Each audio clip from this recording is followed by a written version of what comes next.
Hello, my name is Linda McDonald, and this is Jean Sarson with me, and together we're from Persons Against Non-State Torture. It's a campaign that Jean and I started in 1993, 29 years ago, in Truro, Nova Scotia.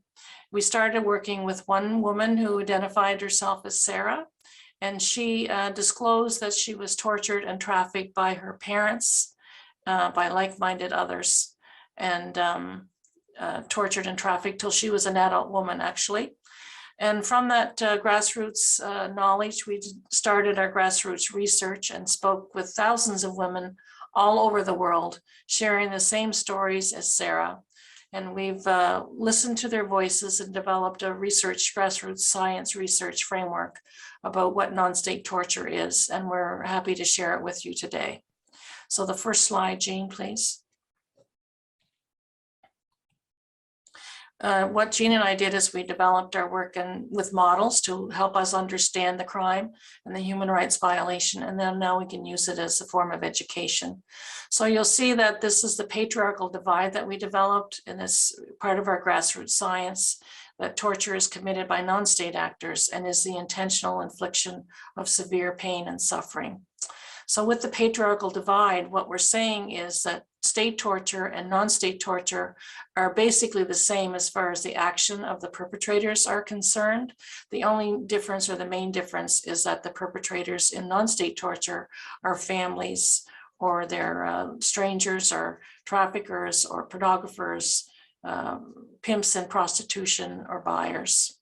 So if you look at the acts of non-state torture, you'll compare on the left side to the state torture. There's electric shocking, beating, caging, water tortures, suffocation tortures, sexualized tortures, forced drugging, nutritional deprivation, psychological tortures, forced nakedness, sleep deprivation, and the witnessing of the torture of others, and the powerlessness.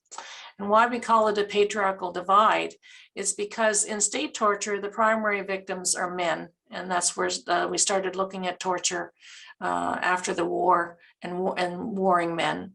But in non-state torture, it happens to women and girls primarily in their homes, in hotels, or in huts. And they deserve the same recognition of suffering the same crime of torture. Indeed, that it is the same crime and human rights violation. So that's the patriarchal divide. Next slide, Jean, please. So we're trying to explain to you with an example of three women that we supported, Sarah and Lynn and Elizabeth, to give you a sense of the criminal and formal networks of the organized family systems of torturers and traffickers. With Sarah, her father, her mother, even government employees were the key organizers involved in corruption and the torture and trafficking of her as a little girl up to the age of an adult woman. And her drawing shows the torture chamber in the basement of her own home that she endured for many years as a child and even as an adult woman. And Lynn is the second one. She married a man who became her torturer, her husband and her torturer. And he, along with three of his male friends, they kept her captive in a windowless room for 4.5 years until she escaped. This is just one example of what Lynn endured. I'll give you an example. And also there were police involved that came and tortured her, and they were part of the criminal protection of the group of her husband and the three friends. So Lynn endured a group gang rape where she was raped with a knife and she started to hemorrhage. And then she was taken to what she called the pig doctor, where he supposedly fixed her up and stopped her from hemorrhaging. And of course, the pig doctor would then be part of the criminal informal network. But remember that she endured much more than this. This is just one example. And then there's Elizabeth. She's a daughter of a father, a mother, and an uncle who tortured and trafficked her for many years from the time she was little to a much older person. And she was sold at the age of 5. And there's a drawing of her showing herself being transferred from her parents to strangers where she would be tortured and trafficked. Now I'll leave it the next 2 slides for Jean. So this is the third slide, a way of explaining the non-state actor torture that, like Linda said, for 29 years, we've been supporting women. Category 1, Linda has already explained. Category 2, we call it classic non-state torture, commercial-based acts, because the perpetrators are making money off of the trafficking, the prostitution, torture, and snuff pornography victimizations, and also migrant domestic worker may be enslaved and tortured by her employer.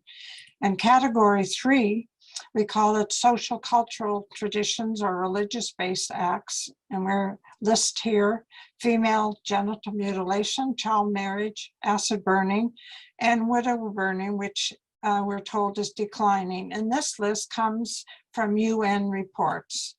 And our final explanatory PowerPoint is about global truth-telling, is explaining the severe pain and suffering that millions of women and girls are surviving on this planet. So we start with the World Health Organization, who tells us 1/3 of the world's women and girls over the age of 15 suffer physical and sexualized violence. But because non-state actor torture is not identified, they are invisible. But we know not only are women and girls tortured, as Linda has explained in category 1, they're also exploited, and that's category 2. And the exploitation can start as newborns, and they become part of the 1 million children who suffer sexualized exploitation and suffer non-state torture too.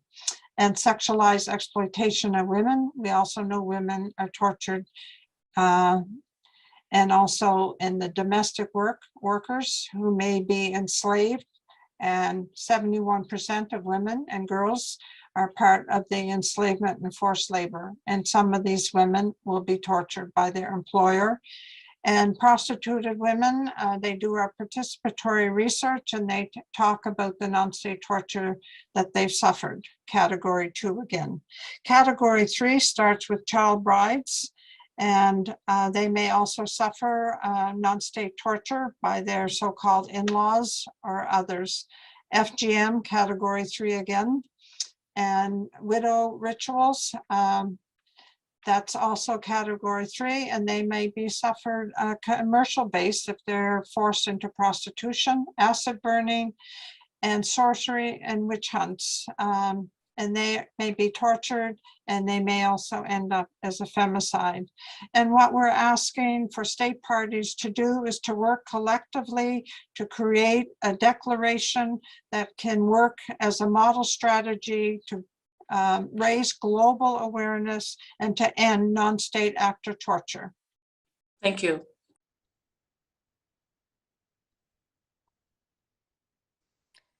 I think educating people about non-state torture is very important, and it is a violation and crime of a person's rights.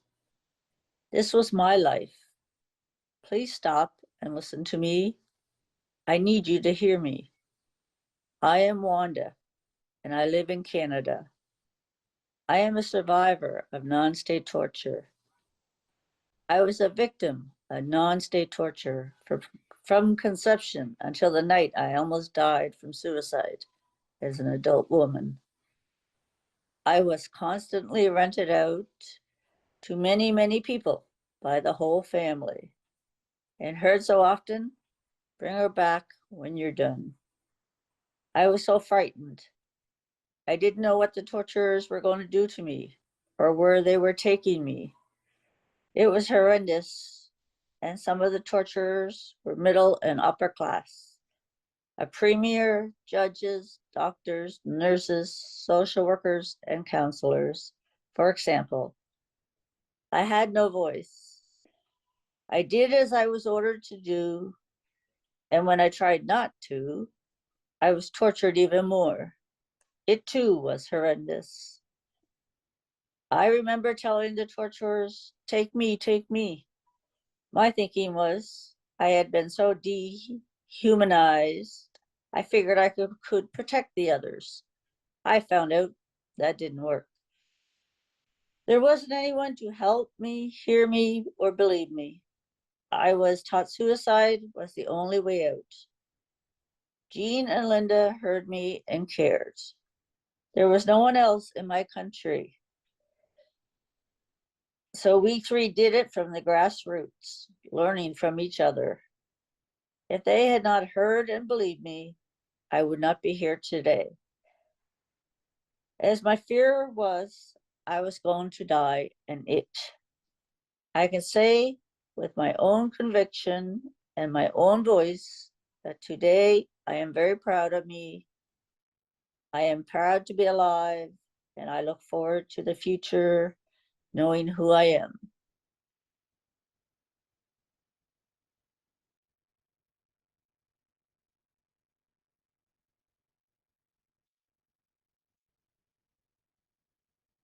Good day to everyone worldwide. My name is Jeanette Westbrook, and I'm speaking to you from Louisville, Kentucky, in the United States of America.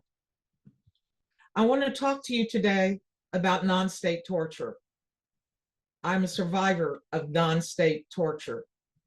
That is, torture that is committed by non-state actors, torture that is committed in families and in the private sphere and in our communities worldwide. I want to let you know that we must codify non-state torture, because what we're really talking about here is crime, organized crime. And the crime that we're talking about is torture itself. In 2007, a UN Special Rapporteur on Violence Against Women took my confidential report to the Office of the High Commissioner for Human Rights in Geneva. My detailed report on the torture, prostitution, pornography, and trafficking that I experienced from young childhood to age 24. I want to know that I detailed the human rights violations and the personal consequences of my exploitation in this document, and standing firmly on Articles 2, 4, and Article 5 of the Universal Declaration of Human Rights, the UN Committee on Torture, and all articles of CEDAW. We, the world body, cannot put forth binding elements and human rights documents, treaties, and law that provides protections and recognized international legal remedies for all, especially for those who experienced state-sponsored torture, but deny those same human rights and those same legal remedies to non-state torture victims worldwide. I want to recount for you some of the tortures that I experienced. What I'm recounting here are exactly the same type of tortures experienced by state-sponsored torture, such as the torture and the accounts that we're now hearing from Ukraine. I experienced rape and incest, placed in cages, gagged and bound, hung upside down, locked in closets and basements, use of hot objects, torture with electricity, forced to watch the torture of others. There are many, many acts of torture that I can account. But what I want to say to you, we need to codify, we need to make non-state torture part of the Universal Declaration of Human Rights, so that those that are experiencing torture in their own homes and in their own families and communities can also find a legal remedy for these criminal acts. I thank you.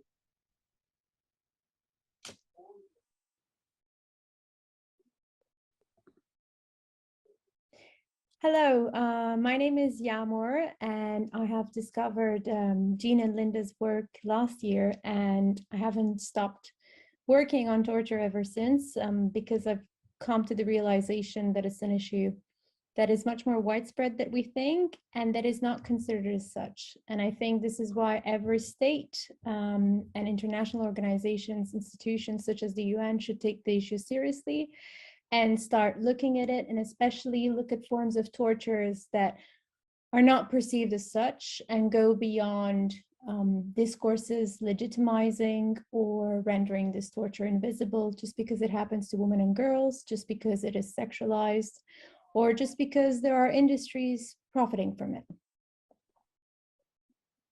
Thank you.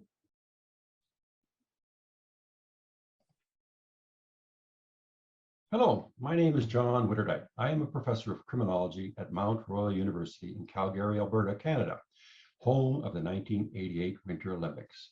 I have been studying modern-day slavery, or human trafficking, as it is commonly referred to in most circles, since the signing of the Palermo Protocol in 2002.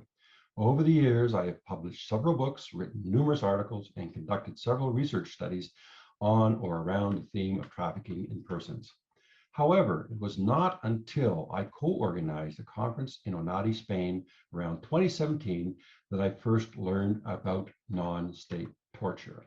As an academic, I found it interesting that although modern-day slavery has been with us for literally thousands of years, and that the exploitation of primarily women and girls has a long and tragic history, it was only been recently, within a historical context, that we have begun to use such terminology as non-state torture and femicide. In fact, the latter term was only introduced to the UN lexicon in around 2012. It was during a presentation at the Onati conference by Linda McDonald and Jean Sorensen that I learned about non-state torture, or NST. Linda and Jean are two of the pioneers who have championed the awareness of NST as a crime unto itself. Linda and Jean note on their website that NST is a form of torture committed in the private or domestic sphere and shares many of the same characteristics as state torture, which is widely acknowledged as a crime.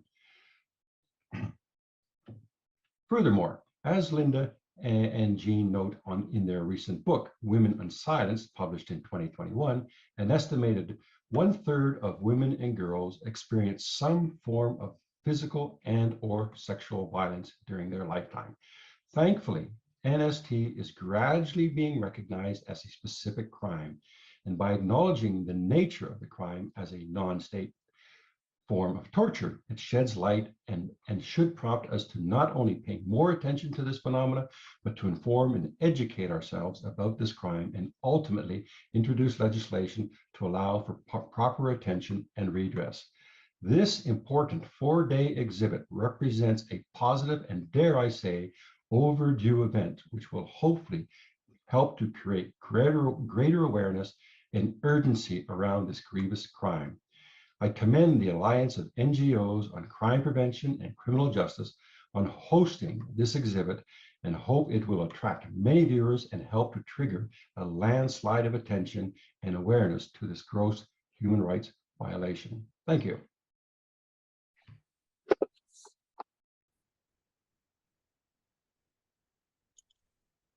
I'm Elizabeth Gordon and I'm from the UK. I was born into a family that tortured and trafficked me in my childhood. I've worked hard to recover and am healed from the non-state torture and trafficking victimizations. Educating about non-state torture is important to me, so every person knows that it is a human rights violation and a crime, that it is very common and most often committed against women and children in their homes and other private spaces. With the torture victimization I survived, named correctly by Jean and Linda, I have been free to tell the truthful reality about who the perpetrators were and what they did. And I've been respectfully listened to around the truth of the torture I endured. The tortures were like being drugged, tied up, hung up, caged, being deprived of sleep at night while being shouted at for hours, while restrained and raped, being constantly terrified and powerless to escape because I was a child. When I was told that the perpetrators had violated my human rights, this helped me to know I was a person, and this was healing, because torture destroys your sense of self. I could let go of the perpetrator's conditioning that it had been my fault, or that I was bad or evil or crazy. And I could see that my body talk responses were normal responses to being torture victimized. In the UK, When women who've been non-state tortured and trafficked seek support, they're routinely pathologized, labeled with a mental illness and a disorder. Their torture victimization is misnamed abuse or assault. And this ignores and denies that their human rights have been violated. It discriminates against survivors of non-state torture and silences them from being able to speak their truth accurately and to tell about the torture crimes they suffered. Non-state torture is more than abuse because it's always life-threatening. And many women and children who've been tortured die from their injuries. So it's important that it has recognition in law appropriate to the devastating impact on persons so victimized. Once we name non-state torture as a crime, my hope is that everyone will be able to speak about it. Survivors will be able to tell and reach out for torture-informed care and support, and persons who commit non-state torture crimes can be held accountable.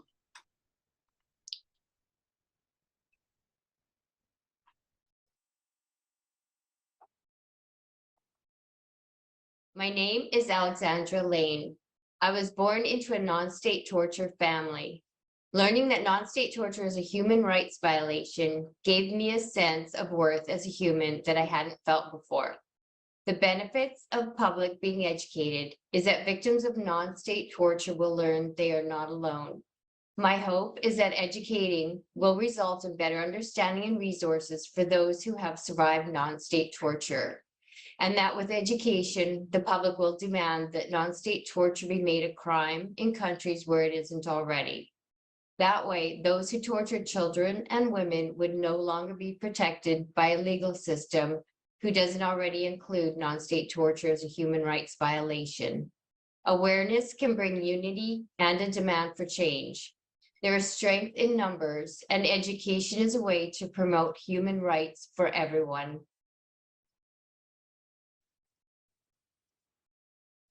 Hi, my name is Robert Holodeck. My wife is Alexandra Lane, and she's a victim of non-state torture. I'm making this video for our good friends, Linda and Jean, who have been working tirelessly over the years to bring awareness and visibility to non-state torture and its effects or its need to be considered a human rights violation throughout the world. I could say that as a husband and a partner and loving someone who has been a victim of non-state torture and seeing the ramifications and implications on how it's affected her and her ability to live life. It's a very important topic for us to continue to bring forward a lot of the things that I think are critically important that people need to understand. You know, the fact is that non-state torture is a real thing. It happens every day, and it happens in people's families all over the world.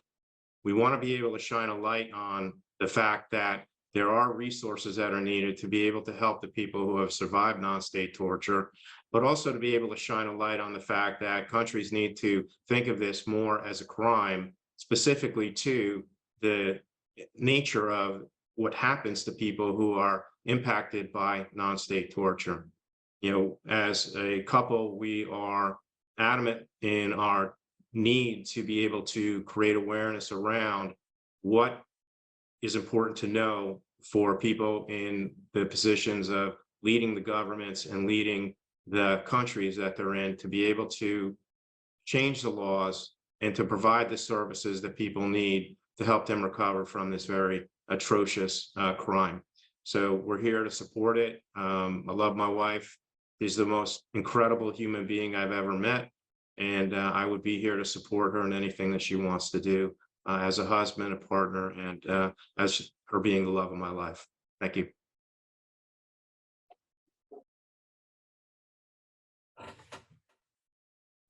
My name is Megan Walker, and I am the former executive director of the London Abused Women Centre in London, Ontario, a position I held for almost 25 years. During that time, many women presented and shared their experiences of being tortured. Yet there is no legislation in Canada to validate their torture. Although many judges will report women being tortured, there really is no way for those women to have their cases pursued through the courts in Canada on the grounds of non-state torture. Education is so important. Education about non-state torture, which will allow everybody in society to understand the differences between non-state torture and assault or aggravated sexual assault. Women need us to bear witness to their experiences and to validate those experiences.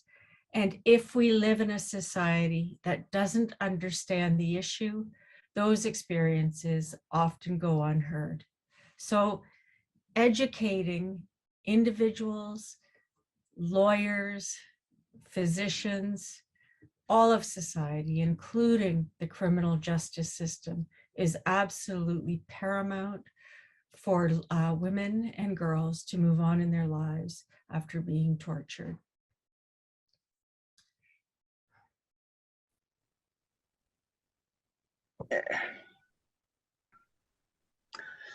Hi, everybody. My name is Caroline P. Roberts. I live in Canada right now. I'm a survivor of 8 years of human trafficking and non-state torture. I think, in fact, I know that non-state torture needs to be acknowledged, recognized, and addressed because it's real and it's an added component to whatever hell someone is going through with an abuser or a trafficker. And I think also that it should be on the law books and it should be an added charge. It needs to be recognized from that perspective and the punishment that should go with it. I had private body parts amputated as punishment. I'm working with women who've had horrific things done to them that go above and beyond what somebody might call domestic abuse or trafficking. And many of them cannot recover from that, what was done to them. And justice needs to be given to these people. I'm talking men and women, although I primarily am working with women, but I know men that have been brutalized by torture that was inflicted from a non-state entity or persons. It's essential that it's recognized, and it's essential that the suffering of myself and those others doesn't go unanswered for. And it hasn't been in vain. Please let our suffering have some good come from it, because I like to talk about taking purpose from the pain.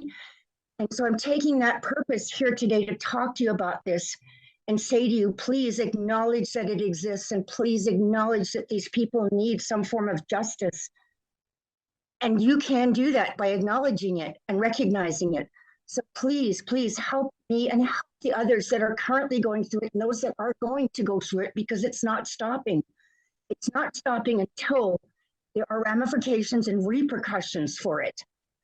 So please make the effort, take the time to learn about it, educate yourself, and talk to others about it. And perhaps even if the only thing you do is talk to one other person about this, you'll have done something. And perhaps by doing that, you can prevent somebody else from going through it. Thank you. My name is Andrea Hines, and I am a grassroots feminist activist from Edmonton, Alberta, Canada. At the age of 22, I was deep in debt and on the doorstep of homelessness. It was then that an ad in my local newspaper caught my attention, offering thousands of dollars a week for young women to provide what they called adult entertainment. At the time, I did not know what that meant or what would be expected of me. For the next 7 years, I experienced thousands of men paying to sexually access my body, many of those men being cruel and violent towards me. A lack of awareness and education, coupled with strong social narratives supporting sex work ideology, made it so that I accepted the ongoing violence as normal and just part of the job. On multiple occasions, sex buyers choked me, whipped me, shocked me with electricity, burnt my skin with hot wax, filmed and photographed me without my knowledge, raped me without condoms, called me every derogatory name imaginable, and overall treated me as non-human. These acts of non-state torture were rebranded and sold to me as kink or BDSM. Being paid for these acts skewed my perception, leading me to believe that what was happening to me was acceptable when it wasn't. I have now been out of prostitution for 10 years, but I still struggle with the effects of being subjected to non-state torture, most notably shame, anxiety, emotional flatness, and sexual dysfunction. The exploitation I endured is not uncommon. Sexual exploitation is an issue affecting millions of women and girls all throughout the world every single day.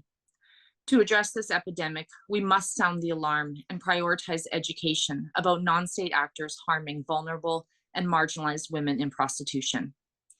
I would like to see increased education and training on non-state torture, so the global community can move towards better treatment and outcome for those who have been subjected to patriarchal harm. It's important that this work be survivor-centered and rooted in feminist ideology. Very few countries have enacted laws that name and address torture that is committed by private individuals and groups. Non-state torture needs to be named as a human rights crime so that we can continue the work of helping and healing all those who have been impacted.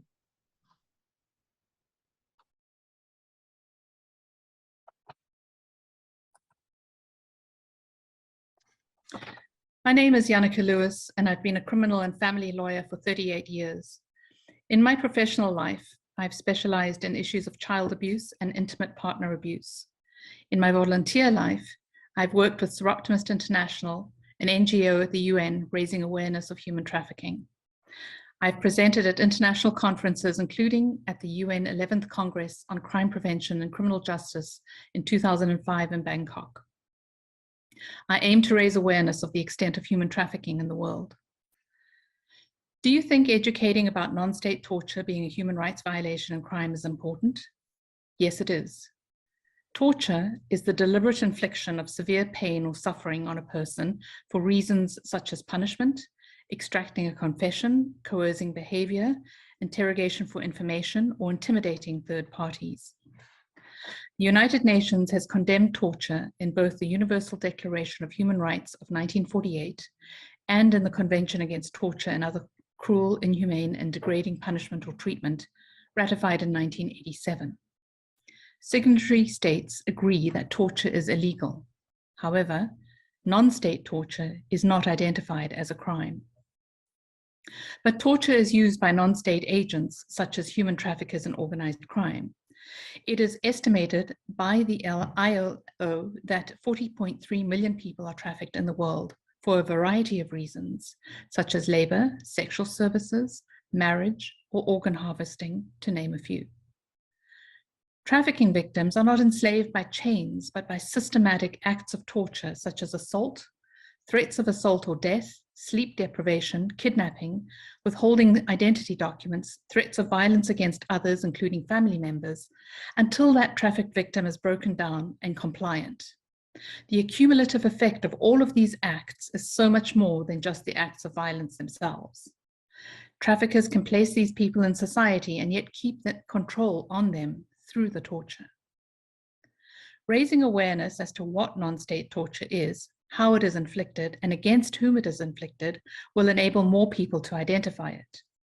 Once people can identify situations of non-state torture, it increases society's ability to take steps against such torture. 40 million people. These people depend on ordinary members of society to rescue them and help them. It's time we all became educated that torture exists and needs to be stopped. It's time that we became aware of the extent of non-state torture. It's time we took a collective stand against it. Thank you.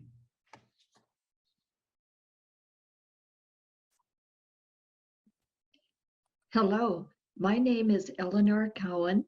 I am an editor, Canadian writer, and a retired teacher. I'm very happy today to support the very important work of Linda McDonald and Jean Sarson in their book, Women Unsilenced. This is a very important discussion about torture. Perhaps the American author Zora Neale Hurston said it best, you gotta go there to know there. Torture has distinct characteristics. Imagine that at dinner time, children's arms are handcuffed behind their backs. They are forced to eat dog food from a dog food bowl, or they arrive home from school and are tied into rope nets hanging from the basement ceiling. If they vomit or defecate, they must ingest the material. These kids must also attend insider night school, where, as a sign of their commitment and allegiance to the family, they must remain silent while electric shocked or gang raped. Unborn fetuses are removed in ritual ceremonies. At Insider Night School, children are taught how to quickly end their lives should they find themselves about to reveal family rituals to those who might not understand.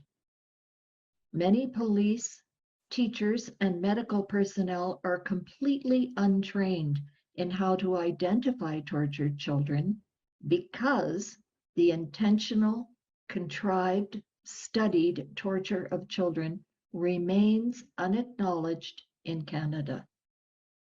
Meticulously planned and in no way spontaneous or random, the torture of children remains a source of exquisite pleasure for the committed, knowledgeable, fanatical torturers who, hiding in plain sight, know how to cover their tracks. None of us want to go there. None of us want to be observed by greedy eyes soaking up the pleasure of the intense pain they carefully designed for us.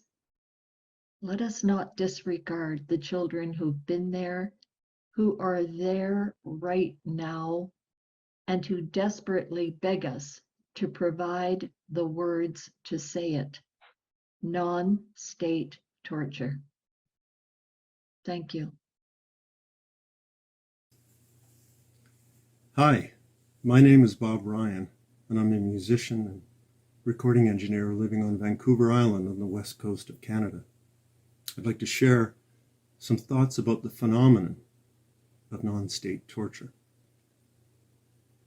We live in a profound period of human history, a period in which an increasing number of the most heinous behaviors of human beings are being exposed and examined, and the pain and suffering of the victims of these behaviors are finally being acknowledged and understood.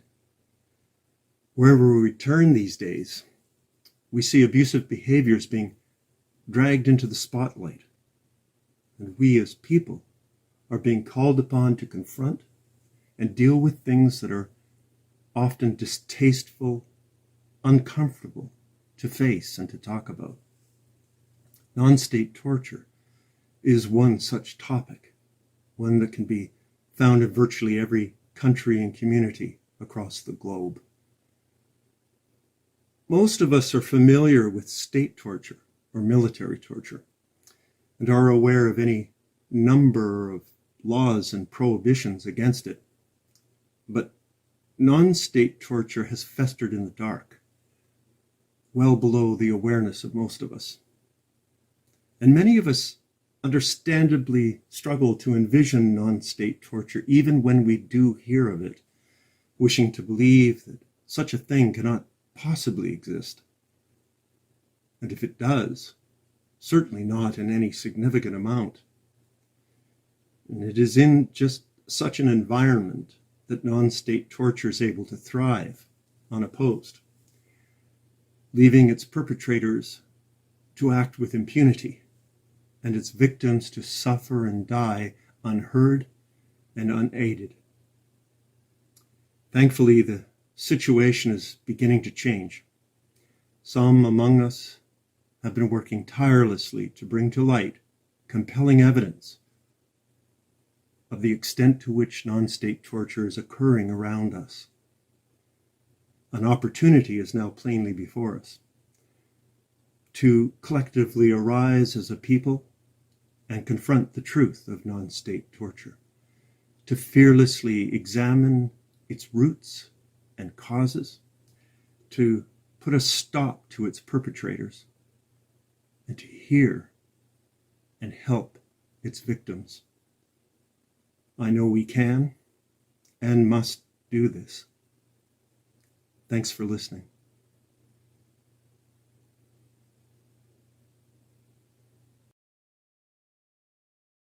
Hi, my name's Peter Cribb, and I'm from Canada. I'd like to talk to you today about non-state torture. What we've learned about torture in the West here came from our childhood growing up, watching television shows and going to movies, and what we've learned from history. Non-state torture is a relatively new term for something that has been going on far too long. That is the torture of children in families, neighbors, trafficking children. And it's not well known here in the West, and I suspect other parts of the world as well, because it's not talked about enough. I was fortunate enough to marry a wonderful woman 25 years ago, a very strong, very intelligent woman who was a feminist, and later learned that she was tortured as a baby by her father, and then again tortured for years at residential school.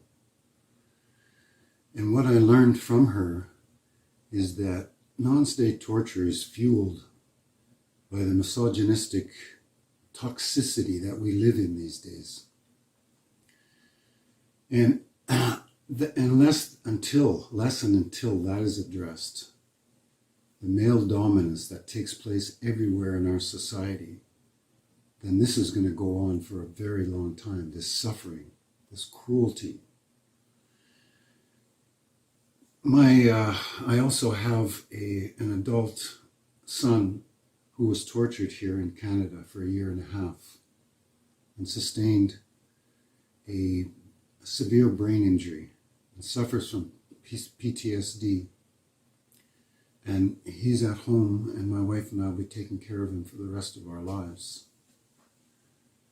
So I just wanted to speak out, especially to men, and with a request that there's a book out called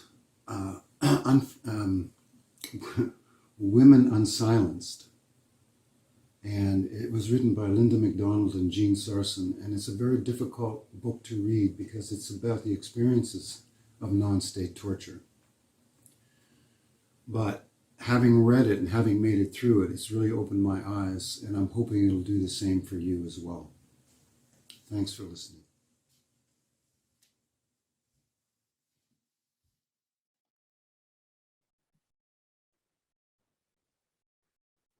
Hi, my name is Renee Lafortune, and I am a torture survivor, and I am the mother of a torture survivor. I wanted to talk about why I think education about non-state torture is important, because in every culture of the world, everywhere in the world, the violence, commodification, and exploitation, abuse of women has been minimized and normalized. And if women know what is happening to them and they can name it as torture, then they can talk about it, they can heal from it, they can work towards making it illegal, making it a crime, the crime that it should be. Non-state torture happens everywhere, all the time, and it's an invisible thing because women can't name it. And if people could be educated, especially women, children, everyone needs to know what it is and how it's perpetrated. I mean, when I think about my own experience growing up, I would not have called it torture. I would have thought this is normal, and this happens in every family, and this happens in every residential school, and this happens in every church, because it happened to all the girls I knew. And had we known, we would have probably not kept the secret, not been so silent. We would have named and identified our abusers, and something could have been done. But it's very important, because women are exploited, children are exploited everywhere, all the time.